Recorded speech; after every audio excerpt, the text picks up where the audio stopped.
Evrende yalnız mıyız yoksa başka gezegenlerde de yaşam var mı gibi sorular yıllardır insanların aklını meşgul etmekte. Yapılan tüm araştırmalara rağmen bilimsel olarak kanıtlanamasa da tarih boyunca pek çok kişi UFO gördüğünü, hatta uzaylılar tarafından kaçırıldığını iddia etmiştir. Birebir yaşamamış olsalar dahi dünya dışı varlıklara inananların sayısı da azımsanamayacak kadar çoktur.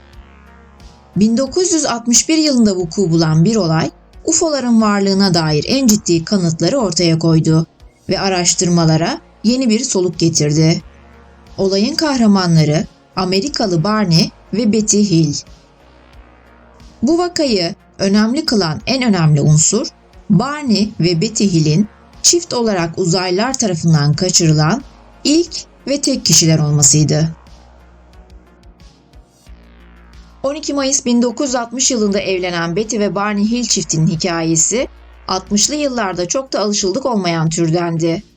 İkisi de ikinci evliliklerini yapan çiftten Betty 41 yaşında ve sosyal hizmetlerde çalışan beyaz bir kadınken, postacı olan Barney ise 38 yaşında Afro-Amerikalıydı. Fakat onları asıl ilginç kılan 19 Eylül 1961 gecesi başlarına gelecek olan olaydı. İşten kalan zamanlarda özellikle Afro-Amerikalıların sivil hakları için gönüllü kuruluşlarda mücadele eden çiftin neredeyse hiç boş vakti olmuyordu. 16 aylık evli olan ve yoğun çalışma temposu sebebiyle balayına çıkamayan çift, tüm bu koşuşturmacadan kurtulup ufak bir soluk alabilmek adına Niagara şelalelerinde görebilecekleri bir seyahate çıkmaya karar verdi. Balayı bitiminde Kanada'dan Portsmouth, New Hampshire'daki evlerine dönen çift, turist sezonunun sonu olması nedeniyle oldukça boş olan otoyolda Beyaz Dağlar bölgesi olarak geçen yerde yollarına devam etmekteydi. Kilometrelerce araba görmemişlerdi ve gökyüzünde garip bir ışık onları takip ediyor gibiydi.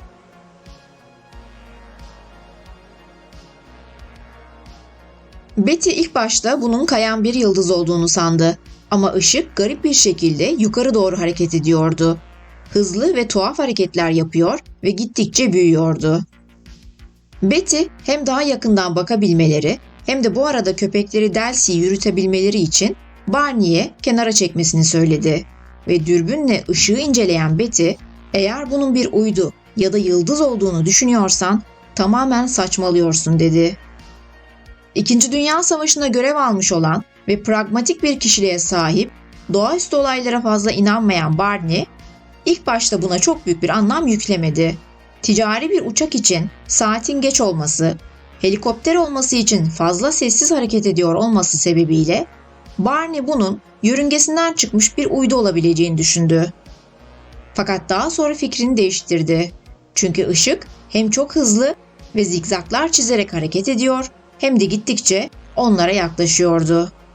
Betty'yi korkutmak istemiyordu ama endişelenmeye başlamıştı. Kısa sürede bunun bir uydu ya da uçak olmadığını anlayan çift hızla arabalarına döndü ve yola devam etti.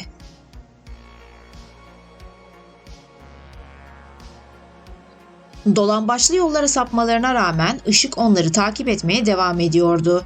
Bazen ağaçların arkasında kayboluyor, daha sonra yine ortaya çıkıyordu. Betty, aracın yaklaşık 12 metre uzunluğunda ve dönen bir cisim olduğunu gördü. 3 nolu Lincoln yoluna geldiklerinde hızla kendilerine yaklaşan cisim sebebiyle Barney arabayı durdurdu.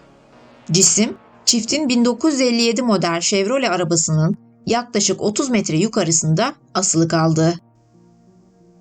Arabayı durduran ve cismi dürbünle inceleyen Barney, elinde bir tabanca ile dışarı çıktı. Bunun bir jet kadar büyük fakat pankek gibi düz bir cisim olduğunu gördü.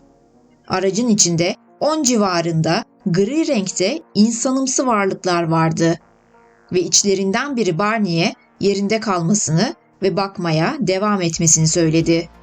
Barney silahına uzanmaya çalıştı fakat sebebini bilemediği bir şekilde bunu yapamadı. Kaçırılacağını anlayan Barney arabaya koşmaya başladı ve gaza bastı. Betty'ye pencereden onları izlemesini söyledi. Bir süre sonra bagajlarından gelen garip bir ses duymaya başladılar. Sesin akabinde vücutlarında bir uyuşma ve karıncalanma hissettiler ve bilinçlerini kaybettiler.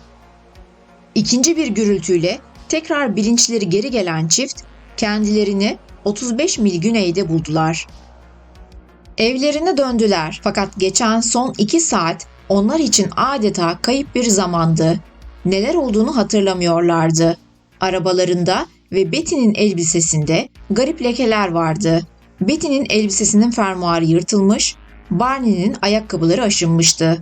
Kendilerinde anlayamadıkları davranışlar sezdiler. Betty bavullarını uygun bir yere kaldırmak yerine odalarının kapısının arkasına koyma gereği duyuyor, Barney ise sürekli vücudunu inceleme zorunluluğu hissediyordu. Ne olduğunu anlamak için Betty, havadaki paranormal olaylarla ilişkili kitaplar okumaya başladı. Olayı sadece çevrelerindeki yakınlarına anlattılar. 21 Eylül'de Betty, Peace hava üssünü arayarak başından geçenleri anlatır. Yetkililer Betty ve Barney ile çapraz görüşmeler yaptıktan sonra çiftin gördükleri şeyin anormal bir durum olduğuna dair bir yanıt vermediler. Açıklanamayan geminin doğal nedenlerle açıklanabileceğini ve çiftin bir uzay aracı görmediğini, Jüpiter gezegenini gördüklerini belirttiler. Barney ve Betty'nin yetkililere anlattıkları Mavi Kitap projesine kayıt edildi. 2 hafta içinde geceleri kabuslar görmeye, kaygı bozukluğu yaşamaya başladılar ve birkaç uzmanla görüştükten sonra Boston'lı psikiyatr Benjamin Simon'dan kendilerini hipnotize ederek o kayıp zamanda başlarına ne geldiğine dair onlara yardımcı olmasını istediler. Seanslar 6 ay sürmüş ve çift hipnotize esnasında hemen hemen birbirleriyle aynı şeyi söylemişti. Yolda duran 6 kişilik bir grup vardı. Arabayı durdurdular ve grup ikiye ayrıldı. Bu noktada Barney'nin aklı boşaldı, gözleri kapandı ve adamlar onu gemiye taşıdılar. Doktor Simon bu noktada Barney'nin bunu hayal edip etmediğini sormak için araya girdi. "Hayır, bunu hayal etmedim." Ayrı bir seansta Betty, garip aracı yakın mesafeden gördükten sonra aniden tanıdık olmayan bir yola gittiklerini, nasıl geldiklerini hatırlamadığını anlattı. Betty'ye göre araba durdu ve yolda duran adamları fark etti. Adamlar yine 2 gruba ayrılarak arabaya doğru yürümeye başladılar. Bir grup Betty'nin kapısını açtı ve arabadan inmesine yardım ettiler. Arkasında Barney'nin başka 2 adam tarafından yönlendirildiğini görebiliyordu. Ama Barney'nin gözleri kapalıydı ve uyuyormuş gibiydi. Gemiden çıkanlar kısa gri yaratıklardı. Barney, siyah parlak üniformaları olduğunu söyledi. Betty, Barney ve uzaylılar UFO'ya girişi sağlayan bir rampadan yukarı çıkarlar. UFO, silindirik ve metalik bir görünüme sahiptir. İçeride uzaylılar ikisini ayırmak ister. Betty buna karşı çıkar. Uzaylılar Betty'ye onun üzerinde birkaç deney ve test yapacağını, amacının gemidekiler ile insanlar arasındaki farkı anlamak olduğunu söyler. Ardından onu bir sandalyeye oturtur. Üzerine çok parlak bir ışık yöneltir. Betty'nin saçından bir tutam keser. Ağzını, gözlerini, ellerini, ayaklarını inceler. Tırnaklarından parça alır. Ardından mektup açacağı gibi kör bir bıçakla derisinden yüzdüğü parçaları bir cam yüzeye döker. Bunlar bittikten sonra bir masaya uzanmasını söyler. Sinir sistemi incelenir. Daha sonra Betty'nin üzerindekileri çıkarır ve 10-15 santimlik bir iğne ile gebelik testi yapar. Doktor iğneyi Betty'nin göbeğinden içeri sokar. Tetkikler biter. Ardından Betty, lidere nereden geldiklerini sorar.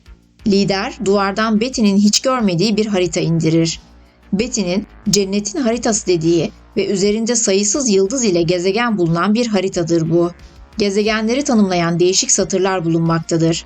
Bazı yerlere ticaret rotaları, bazı yerlere de keşif rotaları yazılmıştır. Doktor Simon Betty'den bahsettiği haritayı çizmesini ister. Harita hakkında ilginç olan Betty'nin gösterdiği yıldız kümeleri içindeki 2 gezegen 1963 senesinde henüz keşfedilmemiştir. Bu gezegenler 1969 senesinde ilerleyen uzay araştırmaları ile ortaya çıkarılmıştır. Harita, Ohio Üniversitesi astronomları tarafından incelenir. Ellerindeki bilgisayar programı ile haritayı güneşe odaklayarak iki yıldız sistemli Zeta Reticuli 1 ve Zeta Reticuli 2 yıldız sisteminin ötesine yerleştirirler. Bu işlem mükemmel bir uyum sağlar.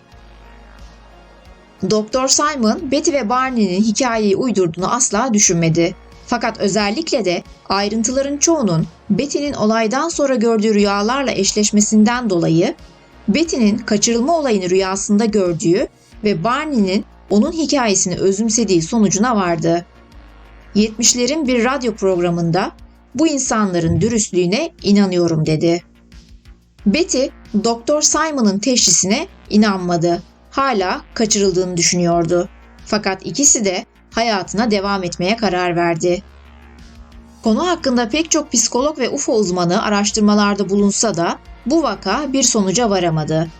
Psikoanalist David Forrest'a göre daha önceden bademcik ameliyatı olan Barney, buradaki bulanık anılarını hipnoz altındayken uzaylılardan geldiğini düşündüğü hikayeyle karıştırıyor olabilirdi. Aynı zamanda 1953'te yayınlanan Mars'tan İstilacılar adlı film, Betty ve Barney'nin kaçırılmasıyla aynı motiflere sahipti. Betty'nin bilim kurguya çok büyük bir ilgi duyduğu biliniyordu ve bu filmi görmüştü. Ayrıca film, Barney hipnoza girmeden 12 gün önce TV'de yayınlanmıştı. Uzmanlara göre anılar stres veya dikkatin dağılmasıyla bozulabilir, hatta üretilebilir. Psikologlar yanlış bir hafıza oluştuğunda beynin ayrıntıları doldurmak için çalıştığını söylüyor. Fakat hala kafalarda soru işaretleri bırakan bazı konular açıkta kaldı. Örneğin Betty'nin anlattığı yıldız haritası yıllar sonra keşfedilen Zeta Reticuli yıldız sistemiydi ve Betty'nin elbisesinde anormal bir biyolojik madde keşfedilmişti. Olay kurgu muydu, gerçek miydi bilinmez.